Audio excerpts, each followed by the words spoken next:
बिस्मिल्लाहिर्रहमानिर्रहीम। अस्सलाम वालेकुम नाजरीन। प्रोग्राम इनसाइड के साथ मैं हूं आपका मेज़बान सलीम बुखारी।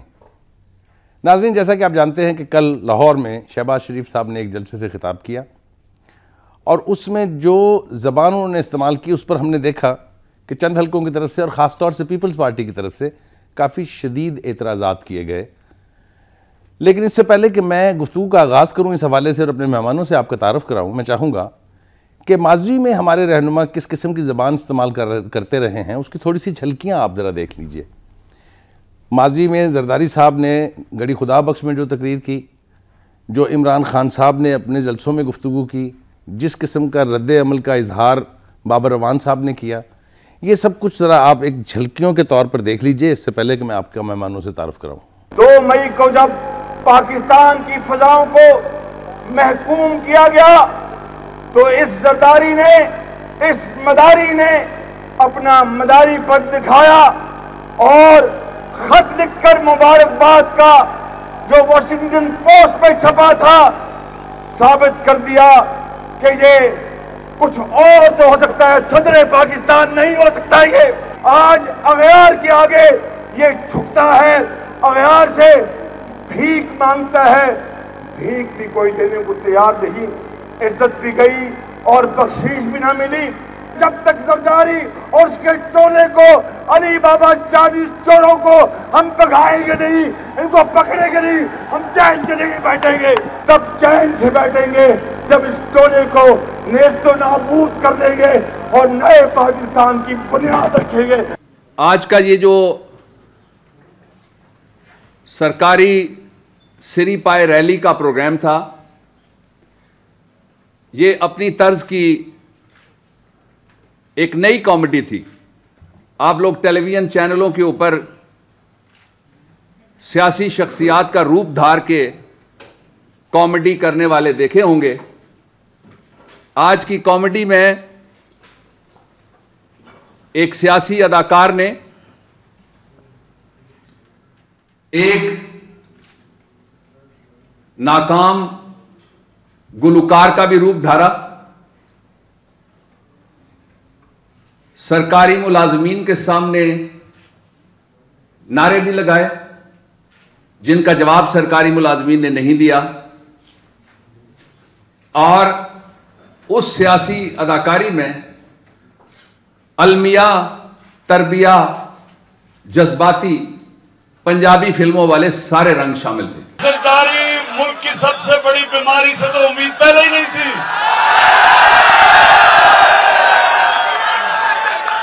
लेकिन शहबाज शरीफ और लाहौर में जलसा क्यों कर रहे हो? सबसे बड़े नूरा कुश्ती के मास्टर डेंगी ब्रादरान, खुदा न खास्ता फिर किसी ने जमहूरियत को कमजोर करने की कोशिश की तो मौलवी साहब आप तो फिर उड़ जाएंगे, फिर भी हमें ही मुकाबला करना पड़ेगा। सो आप समझे कि ये खेड तुहाडी नहीं जी, मैं किता सी जी, मैं बम दा धमाका किता सी, आपका क्या वास्ता उससे, ना आपका बटन पे हाथ था। अगर कहीं लियारी को मैंने कह दिया कि ज़ौलत की बाकियात आई है, इन्हें जाने ना देना, तो आपका क्या हाल होता? ये तो शुक्रगुजार हो जाओ इस धरती के सिंध में तुम्हें उतारा गया। नाजरीन, आपने गुफ्तगू सुनी शहबाज शरीफ साहब की, इमरान खान साहब की, बाबर रवान साहब की और जरदारी साहब की। अब मैं आपका तारुफ कराता हूँ अपने मेहमानों से। मेरे साथ इस स्टूडियो में मौजूद हैं जनाब राना सनाउल्लाह साहब, जो पंजाब के ला मिनिस्टर हैं और पाकिस्तान मुस्लिम लीग के एक सरकर्दा रहनुमा हैं। उनके साथ तशरीफ़ रखते हैं डॉक्टर आरिफ अलवी साहब, जो तहरीक इंसाफ के सेक्रेटरी जनरल हैं, और हमारे साथ बीपर पर रहेंगे टेलीफोन लाइन पर इम्तियाज़ अफजल वड़ाइच साहब, जो पाकिस्तान पीपल्स पार्टी के पंजाब के सदर हैं। तो उनसे भी हम गुफ्तगू जारी रखेंगे। राना साहब, आपसे मेरा सवाल ये है कि एक तासुर ये था इस जलसे से पहले जो आपके मुखालफिन की तरफ से यानी हमें सुनने को मिला कि लाहौर PML नवाज के हाथ से निकलता जा रहा है और ये कि यहाँ सुनामी आएगा। कल के जलसे के हवाले से आप मुझे ज़रा अपना तासुर बताइए, आप क्या समझते हैं कि कल जो आपको तवक्कात थी उसके मुताबिक जलसा हुआ आपका? जो तवक्कुआत हमें लाहौर से थी, जलसा जो है वो बिल्कुल उन तवक्कुआत के मुताबिक हुआ। ये सुनामी आएगा, लाहौर किसी और तरफ जा रहा है, कोई छीन रहा है, कोई लूट रहा है, ऐसी कोई बात जो है वो ऑन ग्राउंड नहीं थी। लेकिन सियासत में जब एक इम्प्रेशन और तसर बनने लगता है तो ये ज़रूरी होता है कि उस तसर को जो है वो चेक किया जाए। ठीक। इसलिए कोई कुछ भी कहे, लाहौर की ये पॉलिटिकल एक्टिविटी जो कि डेमोक्रेटिक थी, विदाउट वायलेंस थी, वहाँ पे कल मासवाए इस बात के कि लोगों ने नारे लगाए होंगे, और फिर जलसों में नारे तो होते नारे हैं, तो लगते हैं, तो और सियासत का नारों जरूरत का में हिस्सा है, उसका। और नारों में फिर कोई इतनी लाइन एंड लेंथ भी जो है ना वो भी कोई इतनी ज़रूरी ख्याल नहीं की जाती। बस ठीक है, जिसका दिल चाहता है जिस किस्म का नारा वो लगा लेता है, लेकिन वहाँ पे कोई वायलेंस नहीं हुई, कोई इस किस्म का जो है वो रवैया नहीं अपनाया गया जिसके ऊपर ये कहा जाए। यानी एक प्योरली जमहूरी एहतजाज था, और एहतजाज करना जो है वो जमहूरियत, मैं समझता हूँ कि अगर एहतजाज को और इख्तलाफ को अगर जमहूरियत से निकाल दें फिर तो बाकी आमरीत बचती है। ठीक। तो इसलिए ये एक्टिविटी जो है ये ज़रूरी भी थी, और पाकिस्तान मुस्लिम लीग नून जो है वो इसमें भरपूर तरीके से जो है वो कामयाब रही है। बाकी 30 को जो है वो तहरीक इंसाफ वाले भी जो है वो अपना जलसा कर रहे हैं, तो बिल्कुल लोगों को एक कंपैरिजन भी जो है वो मिल जाएगा।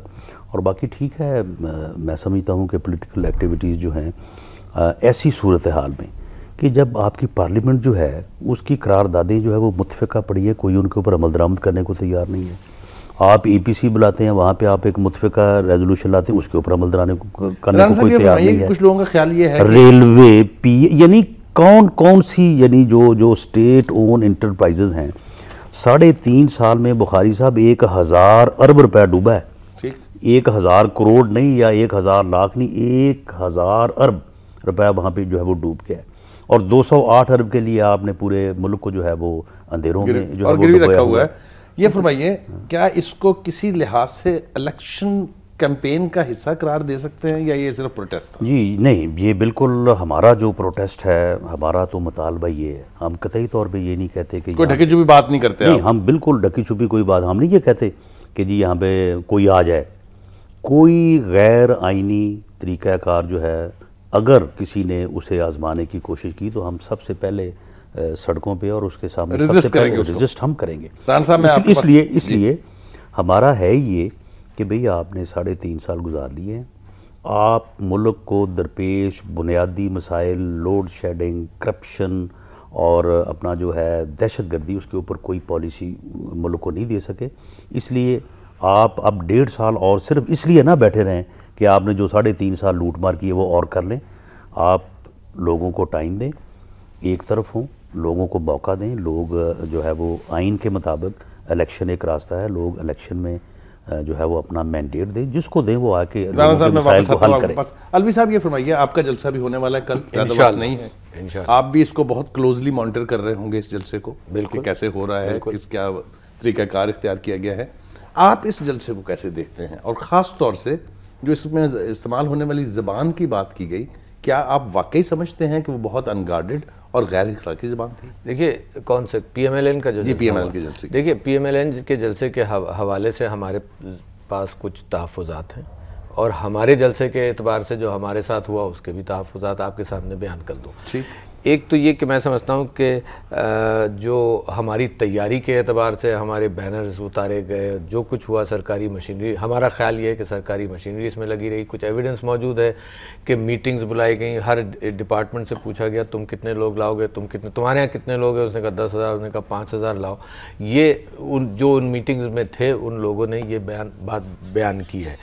आपके टेलीविज़न कैमराज ने भी लोगों से वहाँ इंटरव्यूज़ किए हैं, तो लोगों ने ये बात बताई है कि वो डिपार्टमेंट से हैं और उनको तो सरकारी हुक्म था। तो लिहाजा इस जलसे का और हमारे जलसे का कोई कंपैरिजन इस माना करके बनता नहीं है।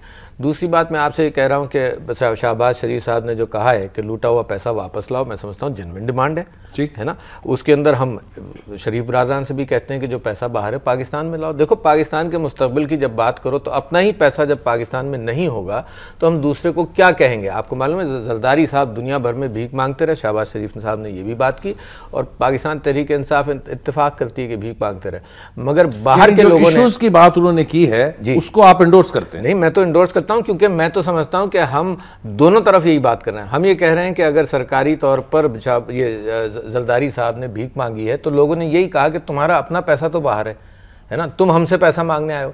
तो यही हम बात PMLN के अकाबरीन से भी करना चाहते हैं कि भाई जो दुनिया जानती है कि इन्वेस्टमेंट्स हैं बाहर, दुनिया जानती है कि पैसा बाहर है, पाकिस्तान के अंदर होप हो और उम्मीद हो और पाकिस्तान के अंदर स्टेक हो कि जी हम पाकिस्तान बनाएंगे, तो पहला काम ये होगा कि आदमी अपनी किश्तियाँ जलाकर यहाँ अपनी किश्ती रखे।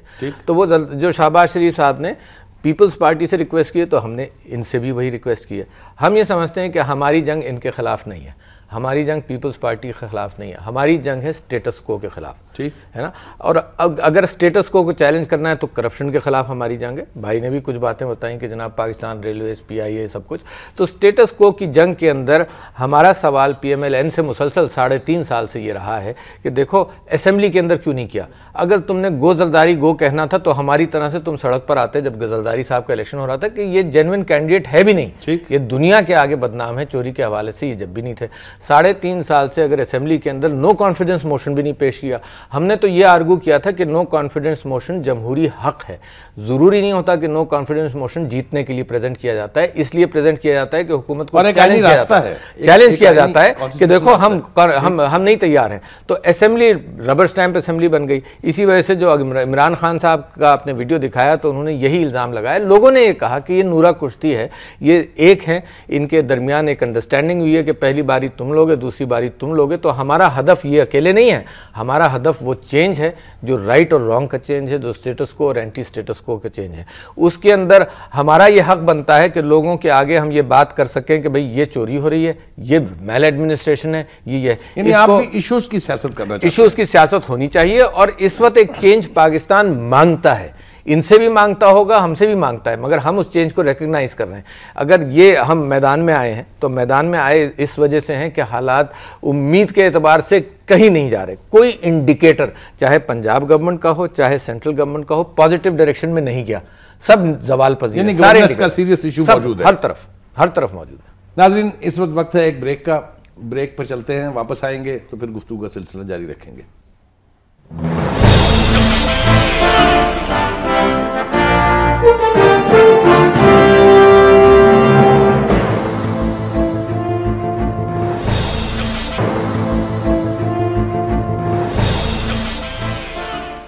वेलकम बैक नाज़रीन। राना साहब, आपसे मुझे ये पूछना है कि कल शहबाज शरीफ साहब की तकरीर में कहीं तहरीक इंसाफ का या इमरान खान का तस्करा नहीं था। उन्होंने फोकस किया सिर्फ ईवान सदर पर और आसिफ जरदारी साहब की ज़ात पे।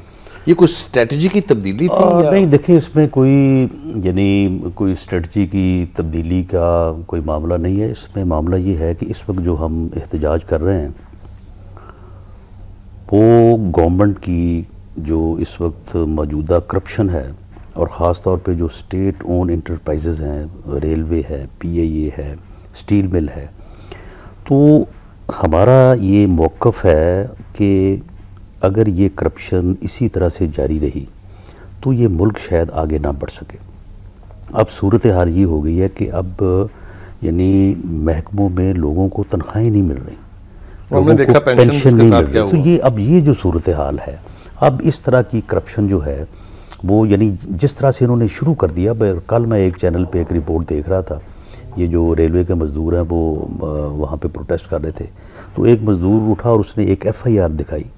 उसने कहा कि जी DS कराची जो है वो इस बंदे के पीछे है, ये इसका नाम है, ये इसका डेजिग्नेशन है, 13 करोड़ रुपए का सामान स्टोर से निकाल के इसने बेच दिया और अभी तक इसको किसी ने सस्पेंड नहीं किया और पर्चा रजिस्टर हुआ है। पर्चा रजिस्टर हुआ है। यानी इस किस्म के इन्होंने अपने क्रोनीज जो हैं वो बैठाए हुए हैं, यानी अपना जो है वो महकमों में कि जो लूट मार कर रहे हैं और लूट मार करके जो इनका हिस्सा है वो इनको दे रहे हैं और बाकी जो है वो बेड़ा गर्क कर रहे हैं। तो इसलिए कल क्योंकि ये एक यानी लाहौर से आगाज़ था इस एहतजाजी मूवमेंट का, और इसका उन्वान ही ये है कि जो लोड शेडिंग है, जो करप्शन है और जो दहशत गर्दी है, इससे निजात दिलाने के लिए कोई पॉलिसी, कोई यानी जो है वो मंसूबा गवर्नमेंट के पास नहीं है। तो फिर किस लिए इसको जो है वो खामखा जो है वो बैठे रहने दिया जाए कि आप ये जो लूट मार कर रहे हैं, जो आप काम आप कर रहे हैं, इसको जो है वो 1.5 साल तक जो है वो आप जारी रखें। नहीं, उसमें कोई पॉइंट स्कोरिंग नहीं थी। और मियां शहबाज शरीफ ने जो बातें की हैं, उन बातों से, उस मकसद से कोई आदमी इनकार नहीं कर सकता। हाँ, आप ये कह सकते हैं कि उस बात को कहने के लिए ज़रा थोड़े नरम अल्फाज का भी इस्तेमाल किया जा सकता था। मैं समझता हूँ इससे ज़्यादा उनकी तकरीर से कोई इख्तलाफ नहीं किया जा सकता। नाज़रीन, इस वक्त हमारे साथ लाइन पर हैं इम्तियाज़ सफदर वड़ैच साहब। आप पाकिस्तान पीपल्स पार्टी के पंजाब के सदर हैं। जी इम्तियाज़ सफदर वड़ैच साहब, welcome to the show. Thank you ji, thank you. Imtiaz साहब, ये फरमा दीजिए कि कल जो जलसा हुआ पाकिस्तान मुस्लिम लीग नवाज ग्रुप का, उसके हवाले से जो रद्द-ए-अमल के तौर पर ज़बान हमने देखी, टीवी चैनल्स ने दिखाई, वो बाबर रवान साहब थे, फौजिया वहाब साहिबा भी थी, क्या आप उसको समझते हैं कि वो बहुत मुनासिब थी और जलसे में ज़बान जो है वो बहुत गैर मुनासिब इस्तेमाल की गई?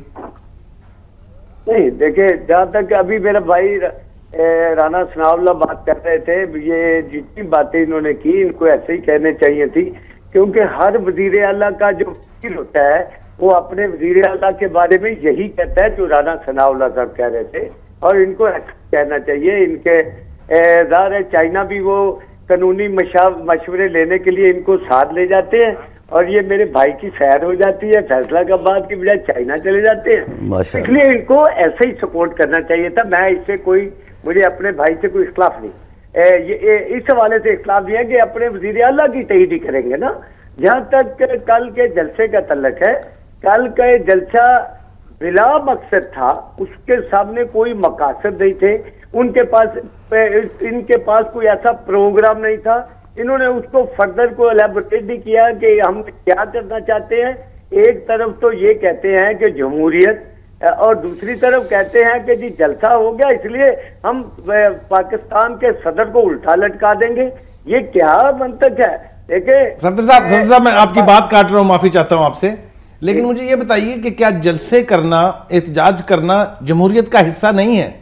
नहीं, मैंने ये नहीं कहा। मैंने ये कहा कि जलसे तो कर सकते हैं, जलसे करना कोई बात नहीं है, लेकिन जलसों में एक सूबे और एक मरकज की ऐसी लड़ाई बना देना, और जो ऐसा एक ओहदा है जो कि रिप्रेजेंट करता है स्टेट को, रियासत को, जो नुमाइंदगी है, उसके बारे में एक वजीर आला ये अल्फाज बयान करे जिसकी तारीख में मिसाल नहीं मिलती। ये इन्हीं दो भाई जो है, एक साबिक वजीर आजम मियां नवाज शरीफ जो है 1988 में जब वो वजीर आला था, वो ये लैंग्वेज यही इस्तेमाल करता था।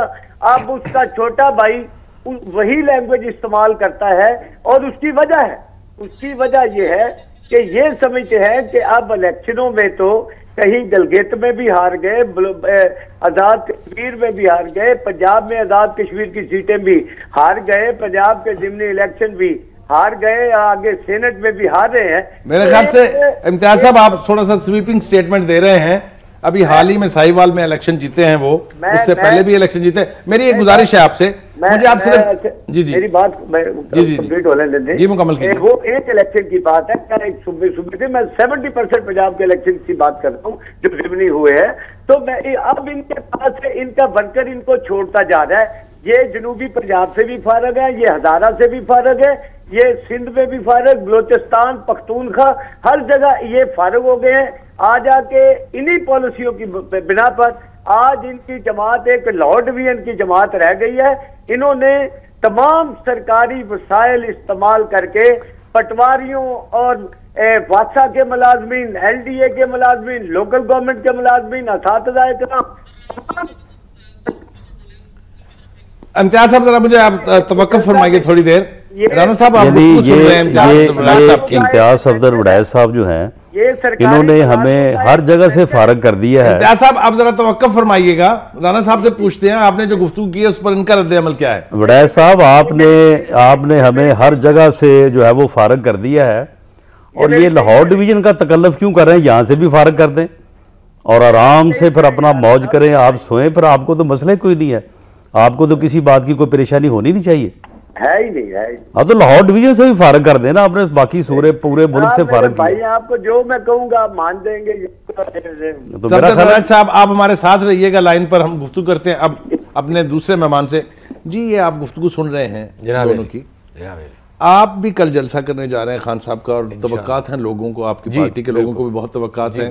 वैसे भी जो मुबस्सर हैं, सियासी मुबस्सर, वो भी बॉर्डर लाइन पे बैठ के देख रहे हैं कि कल आप कैसा शो करने जा रहे हैं। बिल्कुल। आपकी थीम, आपकी लीडरशिप की क्या होगी कल के जलसे में? देखिए, हमारी लीडरशिप की एक चीज़ ये है कि जब से हमने पार्टी बनाई तो खान साहब ने बयान करना शुरू किया कि माशरे के अंदर करप्शन है, एहतसाब होना चाहिए और बगैर किसी शर्त के। इस एक बहुत बड़े पॉइंट पर तो फिर आप दोनों एक पेज पर हैं। देखिए, कहने को तो सबके मैनिफेस्टोज एक पेज पर हैं, ये तो असल विल है, ये असल वो नियत है कि कौन अपनी बात पूरी करता है, वरना लिखने को और कहने को सबकी तकरीरें एक सी हैं, ठीक है ना। मामलात के हल के एतबार से सबकी एक है। कौम को ये पहचानना है और हम ये उजागर करना चाहते हैं कि कौम ये पहचाने कि कौन करेगा और कौन सिर्फ कहेगा। लेकिन अलवी साहब, इसका मतलब ये हुआ कि दो बड़ी पार्टियां जो इस वक्त फोकस में हैं, वो करप्शन के हवाले से तो मौजूदा हुकूमत के खिलाफ एक हैं। नहीं, मैं तो ये कह रहा हूं कि ये नूरा कुश्ती है। ये इस हवाले के अंदर इनकी अंडरस्टैंडिंग है कि पहले ये करेंगे, बाद में वो करेंगे। पीपल्स पार्टी के पास जो सारी लिस्टें हैं इनकी करप्शन की, इनके पास सारी लिस्टें हैं उनके करप्शन की। तो मैं तो वो कह रहा हूं कि ये आवाम के सामने जो बात कर रहे हैं दोनों भाई मेरे, ये बिल्कुल सच्ची बात कर रहे हैं, ये हकीकत है। जो कोलिशन पार्टनर्स ने एक दूसरे का भेद खोला है कराची के अंदर, वो भी सच्चा है। तो हम तो सिर्फ ये कह रहे हैं कि ये हम इन सारी इस स्टेटस को के खिलाफ हैं, इसी वजह से हम मैदान में आए हैं। और पाकिस्तान को जो डिज़र्व करता है, जो नौजवान है, वो एक ख्वाब डिज़र्व करता है कि किसी चीज़ के लिए कोशिश करनी पड़ेगी। जितनी बदनामी पाकिस्तान की हुई है, जितना बुरा हाल पाकिस्तान के हुआ, एक सवाल है ना जी, कर ही लें आप। मेरा डॉक्टर साहब से ये सवाल है जनाब कि देखें, बात ये है कि अगर तो सिर्फ इमरान खान साहब ने ही जो है वो पूरे मुल्क की जो तकरीबन कोई 300 के लगभग कौमी असम्बली की सीटें हैं और 297 सीटें हैं पंजाब की, अगर तो इन्होंने ही लड़ना है हर जगह से इलेक्शन और सारे काम इन्होंने करने, फिर तो एक अलग बात है। वरना जो कोई भी पार्टी हो वो एक टीम वर्क ही होता है ना लीडरशिप का। मुझे ये बताएं कि ये लाहौर पे ऊपर जो कब्ज़ा करने और लाहौर को जो है वो फतह करने के लिए जो है वो आप निकले हैं और मुल्क में एक बड़ा ही नीट क्लीन इन्होंने निज़ाम लाना है, तो किस किस लिए लाना है? मियाँ अजहर साहब के माजी से कौन नहीं वाकफ? मियाँ अजहर साहब वही, सुन लेना, मियाँ अजहर साहब वही है ना, मियाँ अजहर साहब वही हैं जो आज से को 10 साल पहले जनरल मुशर्रफ के साथ जो है ये पूरे मुल्क में नीट एंड क्लीन इनकलाब लाने के लिए चले थे और उसके बाद फिर अपनी सीट ही। अब मैं जवाब दे, आप ले लेते हैं। आप मुझे जवाब दीजिए। देखिए, ये सियासी फैसले मियां अजहर साहब ने किए होंगे, मगर ये के एतबार से, फाइनेंशियल एतबार से, देखिए हम बात कर रहे हैं कि फाइनेंशियल करप्शन ने पाकिस्तान का हाल बिगाड़ा है। अच्छा, फाइनेंशियल करप्शन इनके दौर में और पीपल्स पार्टी के दौर में और मुशर्रफ साहब के दौर में कोई कम नहीं हुआ। हर एक ने इस पाकिस्तान को लूटा है, हर एक ने गरीब को लूटा है। और जो हाल हुआ है ना, उसके अंदर अगर करप्शन आप निकाल दें तो हालात, उसके बावजूद वॉर एंड टेरर निकाल दें तो हालात फिर भी बेहतर हो जाते हैं। तो वॉर एंड टेरर और करप्शन, एक बात आप याद रखिए कि इमरान साहब का दावा यह है, खान साहब का, कि हमारा कोई कैंडिडेट ऐसा नहीं होगा जिसकी पास्ट हिस्ट्री होगी। बिल्कुल, इंशाल्लाह। तो ये आपसे वादा है, ये कौम से वादा है, क्योंकि अगर हमने पास्ट हिस्ट्री वाले कैंडिडेट्स ले लिए तो हम भी कोई ऑल्टरनेट नहीं रहे, हम उन्हीं लोगों की बुनियाद पर फिर वापस आएंगे। तो ये हमारा वादा है, बिल्कुल इसी पर काम पाकिस्तान का होगा। इम्तियाज वड़ाइच साहब, ये फरमाइएगा कि जो कैंपेन है इमरान खान साहब की और जाहिर है शहबाज शरीफ साहब की भी, वो तो सिंगल आउट कर रहे हैं जरदारी साहब को, तो आप ये फरमाइए कि आप इसको कैसे रिएक्ट करेंगे, इसके ऊपर ये जो करप्शन के हवाले से सिंगल आउट किया हुआ है जरदारी साहब की जात को? देखिए जी, 2-3 चीजें मैं आपको बताता चलूं। जी जी। जहां तक ये कह रहे थे कि हमारा सबका हिस्ट्री वाला कैंडिडेट नहीं होगा इमरान खान का, इमरान खान की तो अपनी हिस्ट्री है। ये जनरल परवेज मुशर्रफ के रेफरेंडम में उनके साथी थे, उनके जलसे करते थे, तो ये तो खुद हिस्ट्री शीटर है। यहाँ तक इस बात का तल्लक है, शहबाज शरीफ सरदारी साहब को करते हैं, वो इसलिए करते हैं, वो हम समझते हैं कि इसके अलावा हम एक ही आदमी को टारगेट करें, वो समझते हैं कि पाकिस्तान जो गलगेत हो रही है, आसफ अली सियासी सूझबूझ और पॉलिटिकल विजन जो है वो उसका बड़ा अमल दखल है, इसलिए वो कहते हैं कि उसको टारगेट करते हैं। करप्शन के या खिलाफ है, तो आज तक को पाकिस्तान में जिसमें मौजूदा चीफ जस्टिस ऑफ पाकिस्तान की दखलत है, एक ही फैसला करप्शन पे आया है, वो था जब नवाज शरीफ की परवेज मुशर्रफ हुकूमत तो सुप्रीम कोर्ट ने उस जी इम्तियाज साहब, आपकी आवाज जो है वो कट कट के आ रही है जरा। मेरे ख्याल से इस वक्त एक ब्रेक के लिए चलते हैं, ब्रेक से वापस आएंगे तो फिर इम्तियाज साहब आपसे भी गुफ्तगू करेंगे और अपने मेहमानों से भी गुफ्तगू जारी रखेंगे।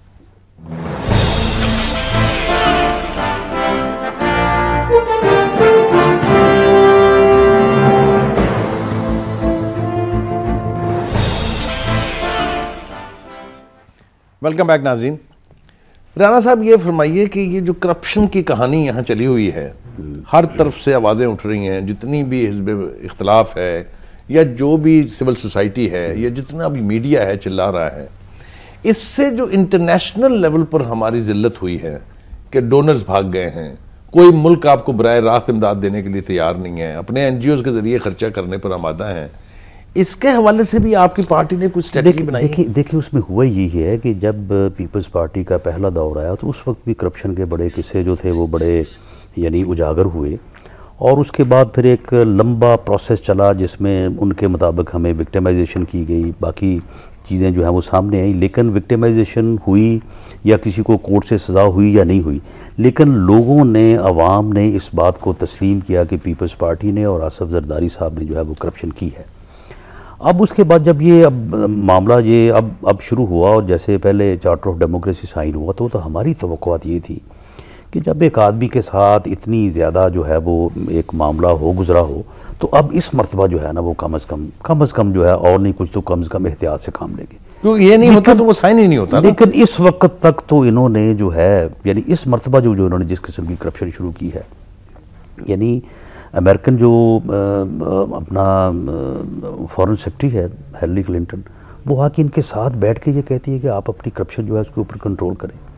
यानी पूरी दुनिया जो है वो चिल्ला उठी है, यानी वो अरब शहजादे जो ये हज के इंतजामात में जो है वो इन्वॉल्व होते हैं, उन्होंने जो है वो पुकार उठे इनकी करप्शन के ऊपर, यानी कोई इन्होंने सिटिंग वजीर के खिलाफ छोड़ा नहीं है, यानी अकाउंट्स में से जो है वो पैसे बाहर आ रहे हैं। फिर उसके बाद मोनोसलाई पकड़ा गया है और उसके बाद उसको उनके साथ मुआहदा करके गवर्नमेंट में शामिल कर लिया है, और अब आप देखें कहते हैं हम अदालत से बरी हो। भैया अदालत से बरी हो गए, जब मुद्दई गवर्नमेंट और मुलज़िम भी गवर्नमेंट ही हो तो फिर कौन वहाँ पे एविडेंस पेश करेगा और कौन वहाँ पे फिर अदालत जो है वो किस बात की सजा देगी? नहीं, अदालतों ने फैसले तो किए NRO के हवाले से, वो फैसले उनके ऊपर अमल दरामद नहीं हुआ। तो इस मसला जो ये करप्शन है ये नाकाबिले बर्दाश्त हद तक है, और इसको अब आम आदमी जो है ना, कॉमन मैन, मैं समझता हूँ कि वो पॉलिटिकल जमात जो इस करप्शन के ख़िलाफ़ जो है आवाम के साथ खड़ी नहीं होगी, वो खुद जो है वो फारग हो जाएगी। ठीक जी अलवी साहब, आप क्या कहते हैं इस पर? जनाब अली, मैं ये कह रहा हूँ कि करप्शन जो है ना पाकिस्तान की सियासत के अंदर खूब भरा हुआ है और हर एतबार से भरा हुआ है। हम ये कह रहे हैं, हमारा इनसे एक मेजर ऑल्टरकेशन है, हम ये कहते हैं कि जरदारी साहब बेइंतहा करप्ट आदमी थे, इनकी हुकूमत ने भी केसेस चलाए, और हमारा ये कहना है कि इनकी हुकूमत ने जब एहतसाब ब्यूरो बनाया तो वो भी इस अंदाज से बनाया कि उन्होंने भी स्पेसिफिक टारगेट किया, अपने लोगों को नहीं लेकर आए। तो एक तो इंडिपेंडेंट एहतसाब ब्यूरो जो है ना वो बेइंतहा ज़रूरी, आज भी नहीं बन रहा। फिर हमारे ऊपर अभी सदर वलायत साहब ने ये एतराज़ किया कि जनाब आप मुशर्रफ साहब का आपने साथ दिया, हमने साथ दिया और हम कोई फ़ायदा लिए बगैर हटे। मगर जो आदमी इल्ज़ाम लगा रहे हैं ना, तो इमरान खान साहब उनके पॉलिटिकल एजेंट भी रहे रेफरेंडम में, अगर आपको याद हो। नहीं, पॉलिटिकल एजेंट नहीं, हमने उनको सपोर्ट किया, मगर मैं आपसे कह रहा हूँ कि ये उनको जेब नहीं देता जिनका फाउंडर अयूब खान को डैडी कहता था, है ना, जो हुकूमत में रहे, जो martial law first civilian martial law administrator बने, जिनका फौज के साथ हमेशा ताल्लुक रहा। और जब मुशर्रफ साहब आए बेनज़ीर साहिबा के, उसके 5 दिन के बाद के बयानात देख लीजिए कि वो बिल्कुल कोऑपरेशन के लिए तैयार थी। ये मुशर्रफ साहब ने उनके साथ बात नहीं की और मुशर्रफ साहब को वो बुरी लगती थी, इस वजह से कोई मायदा नहीं हुआ। तीसरी बात मैं आपके सामने ये कह रहा हूँ कि NRO डील की बुनियाद पर जो लोग आए हैं उन्होंने इस मुल्क का बेड़ा गर्क किया है। बेड़ा गर्क इस तरह से कि जो माने हुए करप्ट लोग थे उनको अमेरिका, यूके और हमारी मुशर्रफ साहब की डील की वजह से हमने उसको हजम करना पड़ा और जुडिशरी के 2-3 साल इसी चक्कर में ज़ाया हुए। हमारा सवाल पाकिस्तान मुस्लिम लीग से, नून से यही है कि हमने इनसे कहा था कि एनआरओ डील के सिलसिले में जो हुकूमत बनेगी वो पाकिस्तान का सत्यानाश करेगी, किया। 3.5 साल के अंदर पाकिस्तान के अंदर हर चीज़ ख़राब हुई है। तो लिहाजा सियासी दूरबीनी तो ये थी ना कि इस बात को आप पहचानते। अच्छा, उस इंतखाबात में हिस्सा लिया, हमें धोखा दिया, उसके बाद 3.5 साल बाद अचानक ख्याल आया कि जरदारी करप्ट आदमी है। जरदारी के मुतालिक तो पूरी किताबें मौजूद हैं, जरदारी के मुतालिक दुनिया भर में केसेस हैं। आज कैसे गो जरदारी गो हुआ? पहले क्यों नहीं हुआ? जिस दिन से हम खड़े थे कि हमने तो प्रोटेस्ट किया कि जरदारी साहब को इलेक्ट भी नहीं होना चाहिए, देयर आर डिफरेंट चॉइसेस, बेहतर चॉइसेस मौजूद हैं। तो हम तो ये कहते हैं कि ये चोर मचाए शोर वाली कैफियत है कि जिसके अंदर चीफ मिनिस्टर प्रोविंस का जनाब प्रोविंशियल हालात को बेहतर कर लेते, प्रोविंस के भी हालात बेहतर नहीं हुए। तो अवाम को हम ये समझते हैं कि एक उम्मीद, एक अच्छा और ख़ूबसूरत पाकिस्तान जिसके अंदर गरीब की कोई फ़िक्र तो हो, जिसके अंदर मईशत का हाल बेहतर हो जाए। और मईशत का हाल जनाब सिर्फ करप्शन रोकने से बहुत बड़ा फ़र्क पड़ेगा। से आप दोनों करप्शन के हवाले से गुफ्तगू कर ली है। अब ज़रा इम्तियाज़ सफदर वराइद साहब से पूछते हैं। जी इम्तियाज़ सफदर वराइद साहब, ये फरमाइए, आपने गुफ्तगू सुनी हमारे दोनों मेहमानों की, वो करप्शन के हवाले से फोकस किए हुए हैं, मुल्की एतबार से, गैर मुल्की एतबार से या इंटरनेशनल लेवल पर जो कुछ भी पाकिस्तान के बारे में कहा जा रहा है उसका तज़किरा किया उन्होंने। आप क्या कहते हैं इस हवाले से? जी इम्तियाज़ साहब, आपको आवाज आ रही है? हेलो नाज़रीन, राब्ता मेरे ख्याल से उनसे मुनक़ता हो गया है, तो हम अपनी गुफ्तगू का सिलसिला जारी रखते हैं। राना साहब, ये फरमाइए कि जैसा कि अलवी साहब ने भी कहा, ये जो नारा कल लगाया शहबाज शरीफ साहब ने कि गैर मुल्की दौलत आप वापस लाएं, इसके हवाले से आपकी पार्टी के लीडरशिप के हवाले से भी कहा जाता है कि उनकी इन्वेस्टमेंट भी बाहर है। तो क्या आप समझते हैं कि एक ऐसी स्टेज आएगी कि अपनी इस बात पर कायम रहने के लिए या इसको मनवाने के लिए वो खुद भी इसमें पहल करेंगे? देखिए, इस सिलसिले में मैं ये अर्ज़ करूँगा कि ये एक परसेप्शन होता है, जैसे यानी मियाँ नवाज शरीफ ने अपना यानी पर्सनल जो है वो अकाउंट में 5,000 रुपये टैक्स जमा करवा दिया, तो हर तरफ शोर मच गया कि जी वो सिर्फ 5,000 रुपये इनकम टैक्स, फिर 5,000 रुपये इनकम टैक्स। जबकि उनकी जो कंपनीज़ हैं, यानी अगर मेरा ज़ाती ज़रिया और है ही कोई नहीं, मैं इसके सिवा और कोई काम नहीं करता कि मेरी एक फैक्ट्री में या 2 फैक्ट्रियों में या 3 फैक्ट्रियों में मेरा हिस्सा है और वो जो फैक्ट्री जो है वो अपना टैक्स दे रही हैं, तो फिर मुझे ज़ाती तौर पर टैक्स देने की ज़रूरत नहीं। तो हालांकि यानी करोड़ों रुपया जो है उनका टैक्स जो है वो उनकी फैक्ट्रीज़, उनका जो बिज़नेस है वो दे रहा है, लेकिन वो एक प्रोपेगेंडा शुरू हो गया। अब इस किस्म का प्रोपेगेंडा कि जी उनकी इन्वेस्टमेंट जो है वो बाहर है, मैं ऑन रिकॉर्ड और 2 टोक अंदाज में ये कहता हूँ, अगर किसी के पास कोई सबूत है तो वो लेके आए, कि जहाँ तक तो कोई किसी के घर या फ्लैट का मामला है तो वो मैं समझता हूँ कि सिर्फ मियाँ साहबान के ऊपर ये बात सच नहीं आती, सभी के वहाँ पे हैं। इमरान खान साहब की खुद भी प्रॉपर्टी जो है वो वहाँ घर वगैरह, इनका घर वगैरह नहीं था, नहीं अब भी है, नहीं है, इन्होंने अपने डॉक्यूमेंट्स में जो है वो लिख के दिया हुआ है। लेकिन उसके अलावा इनकी फैमिली जो है वो सारी बाहर है। यदि मियाँ नवाज शरीफ साहब की या मियाँ शहबाज शरीफ साहब की मासवाए इसके कि उनका कोई फ्लैट या घर हो और वो भी उन्होंने 1982 में लिया, 84 में लिया, उनकी कोई इन्वेस्टमेंट जो है वो बाहर नहीं है, सस्ती रोटी स्कीम में जो है वो ज़ाया हो गया। ये फिगर तो आप पहले भी चैलेंज करते हैं। बात ये है कि मैं इन इस फिगर को ये चैलेंज करता हूँ, फिर वहाँ से भाग जाते हैं, फिर जो है वो पहले फिर वापस ही नहीं आते। उसके बाद ये कह रहे हैं कि और शहबाज शरीफ साहब का कहना ये है कि मुझे वो पैसे खर्च करने पर कोई अफसोस नहीं है। उसकी वजह यह है कि वो पूरा हिसाब मौजूद है और जितना ये कह रहे हैं उससे वो इतना यानी रकम कम है कि वो ये आए ना सामने, ये 35 अरब की इन्होंने बात की, आए किसी दिन बैठे मेरे सामने। अच्छा, उसके बाद इन्होंने ये बात की है कि जी 10 शुगर मिलें, ये उनकी 10 शुगर मिलें साबित कर दें कि उनकी 10 शुगर मिलें। अब यानी बात ये है कि 1 या 2 शुगर मिले, अगर आप मुझे इजाजत दें। हाँ जी, एक वक्त में शहबाज शरीफ साहब का और नवाज शरीफ साहब का ये मौक़िफ़ था कि हमने पाकिस्तान में बिजनेस किया, पाकिस्तान में ग्रो किया, ठीक, और हमारी सारी इन्वेस्टमेंट पाकिस्तान में है, दुरुस्त है, और जिसकी वजह से लाखों लोगों का रोजगार जो है और इस वक्त भी है। अब ये जो इल्जाम है कि जी आपके बाहर इन्वेस्टमेंट देखिए, उसमें दी है कि वो तकरीबन 8 साल जो है वो सऊदी अरब से रहे और सऊदी गवर्नमेंट ने उनको फ्री ऑफ इंटरेस्ट जो है वो लोन दिया। उस लोन की बुनियाद के ऊपर उन्होंने एक फैक्ट्री लगाई। उसके बाद उन्होंने उस फैक्ट्री को जो है वो सेल किया और उनके बेटे जो हैं वो यकीनन सऊदी अरब में जो है वो बिज़नेस करते हैं। जिस फ्लैट की ये बात करें, अरबों का फ्लैट, भाई वो अरबों का फ्लैट है या वो कोई वहाँ पे कोई जो है वो फार्म हाउस है, वो 1982-84 में उन्होंने जो है वो ख़रीदा था अपने लिए। और दूसरी बात ये कर रहे हैं कि जी फ़लाँ चीज़ कहाँ से आ गई, फ़लाँ चीज़ कहाँ से आ गई। भाई 1972 में इत्तफाक फाउंड्री जो है वो एक मिनी स्टील मिल थी, जहाँ पे एक सुई से लेके टैंक और शुगर मिल के फैक्ट्री के जो है वो पुर्जे तक बनते थे, जिनके पास उस वक्त जो है वो इस किस्म का बिजनेस था। तो क्या उस बिजनेस ने आगे ग्रो नहीं करना था? जिन लोगों की 4 पावर लूम थी ना 1972 में, उन लोगों की इस वक्त 2-2 स्पिनिंग मिले हैं। इस वक्त है एक ब्रेक का। अलवी साहब मैं वापस आऊंगा ब्रेक के फौरन बाद आपके पास। नाज़रीन चलते हैं एक ब्रेक के लिए।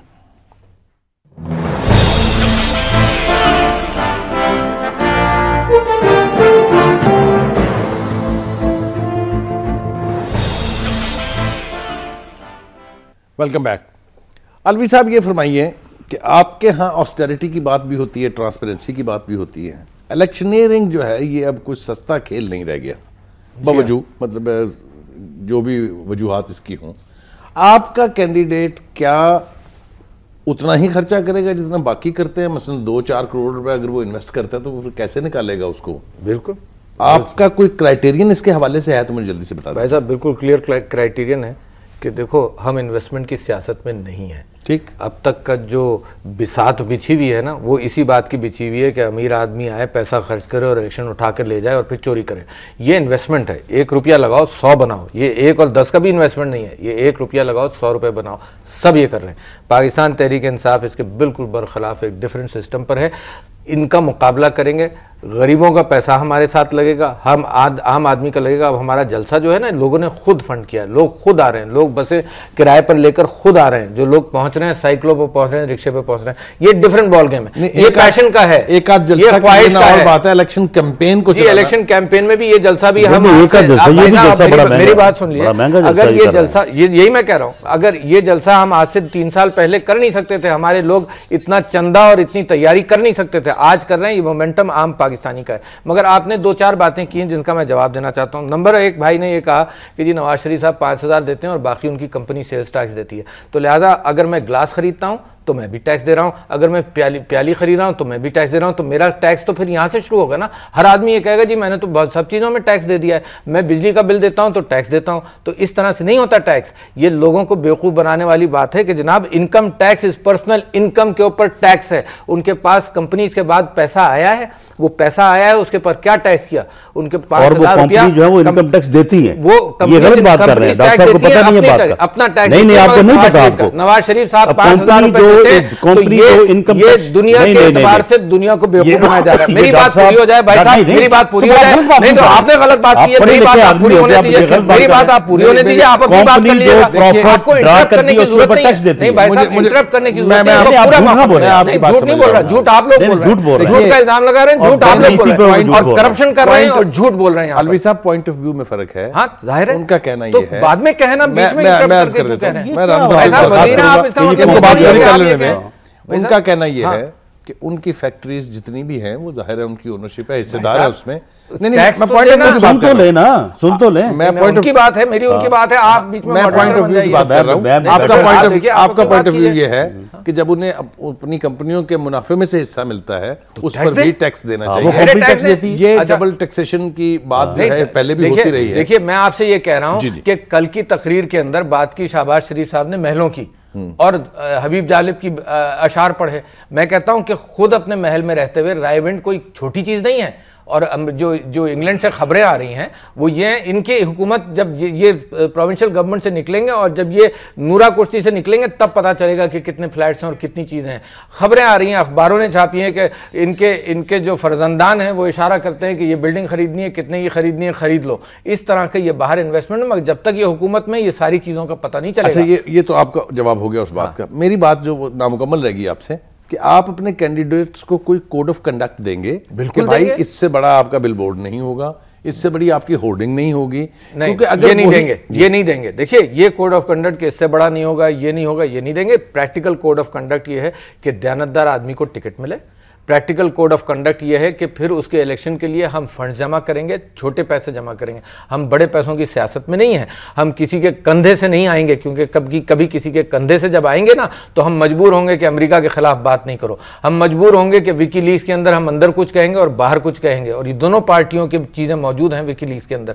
लिहाजा हम किसी के कंधे पर नहीं आना चाहते। हमारा अपना स्ट्रगल है और एक जज्बाती स्ट्रगल है जिसके अंदर यूथ आपको कल 30 अक्टूबर, कल ही है, ज़्यादा देर तो नहीं है, आपको वो फर्क नजर आ जाएगा, वो फर्क नजर आ जाएगा कि पाकिस्तान अब क्या चाहता है। और मैं कह रहा हूं कि जितनी भी हमारी ताकत है, मैं ये नहीं कह रहा हूं कि 350 सीटें हम जीतेंगे, मगर मैं कह रहा हूं कि एक नई बिसात, और ये सुनामी आ रहा है, एक नई बिसात खुलेगी। और मैं आपको इनवाइट करता हूं कि आप आकर उस जलसे में देखिए कि जिस पैशन के साथ हैं, और कल के जलसे में अगर आप गए इनके तो आप देख लीजिएगा कि फर्क क्या है। ये जायजा तो कल के जलसे के बाद ये बुखारी साहब, ये सब किताबी बातें हैं, नहीं कल पता चल जाएगा, सुन लेना, कल भी पता चल जाएगा, उसके बाद पता चल, ये सब किताबी बातें हैं, ये इन्होंने पढ़ी हुई हैं और ये रटा लगा के जो है ना ये बयान किए जाना। तो आप हकीकत बता दीजिए, सुन लेना फिर, आप तो सुन लें, और जब ये प्रैक्टिकल मैदान में आएंगे तो इनको समझ लग जाएगी कि इलेक्शन क्या है और सियासत क्या है। बाकी रही बात कि अब अगर ये पर्सनल एलिगेशन के ऊपर आएँ तो ये हौसला रखें।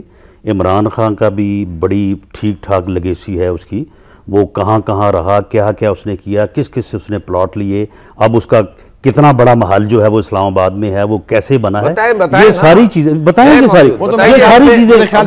सारी चीजें जो है लेके आएंगे। आप फिक्र न करें, जब आप मैदान में आएंगे तो बिल्कुल कौम आपको पहचानेगी। खान ने पैसा बाहर बनाया है, पाकिस्तान लेकर आया है, मुझे लोगों ने पैसा यहाँ बनाया है, पैसा बाहर, और इनके साथ भी जो चोर इनके साथ शामिल हुए उन चोरों को भी सबको मुझे इजाजत दीजिए, वक्त खत्म हो रहा है। बिल्कुल, आप दोनों ने अपना अपना पॉइंट ऑफ व्यू वजाहत के साथ दे दिया है।